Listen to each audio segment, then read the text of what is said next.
Жақсы құрметті оқушылар, бүгін 6-шы нұсқаның 21-ші сұрағына да келіп жеттік. Олай болса кеттік. 1,5 метр куб ацетиленнен құрамында 30% қоспасы бар алынатын сірке аллегатінің массасы. Яғни біздер алдымен біліп алуымыз керек. Мынаны бізге общий ацетилен деп қарастырсақ, ацетилен. Бұның құрамында 30% қоспа бар дейді. 30% қоспа бар дейді. Қоспаны құм деп алатын едік біздер. Сонда таза өзі ацетиленнің ол 70% деген сөз. Яғни біздер бірінші 1,5 метр кубтың 0,7-ге көбейтеміз. Яғни 70-ке көбейтсе жүзге бөлгенге тең да. Ол кезде бізде шығады екен 1,5-ті көбейтемін 0,7-ге. 1,05 шығады. 1,05 метр куб көлемі, яғни көлемі шығады мына жерде. Ацетиленнің С2H2. Енді ацетиленнен сірке аллегатын қалай аламыз? Сірке аллегаты деп отырғанымыз бізде сірке деген екінші көмірсутек деген сөз. Аллегат те өзі атайды тұр, значит бұл этанол. CH3 COH алуымыз керек.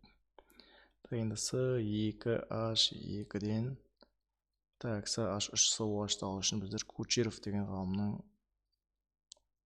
реакциясын жүргіземіз. Және мынаған су қосамыз, H2O. Сынап сульфатының қатысында. Бұл катализатор қызметін атқарады.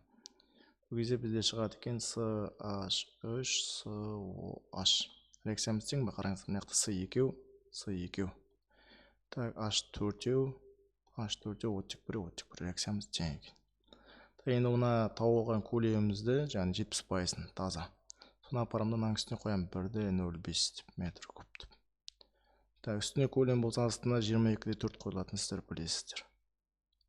Бізге сірке аллегатының массасын тап дейді. Үстіне x грамм деймін да, астына мрін қоя салам. Мр 24, 24-ке 4 қоссам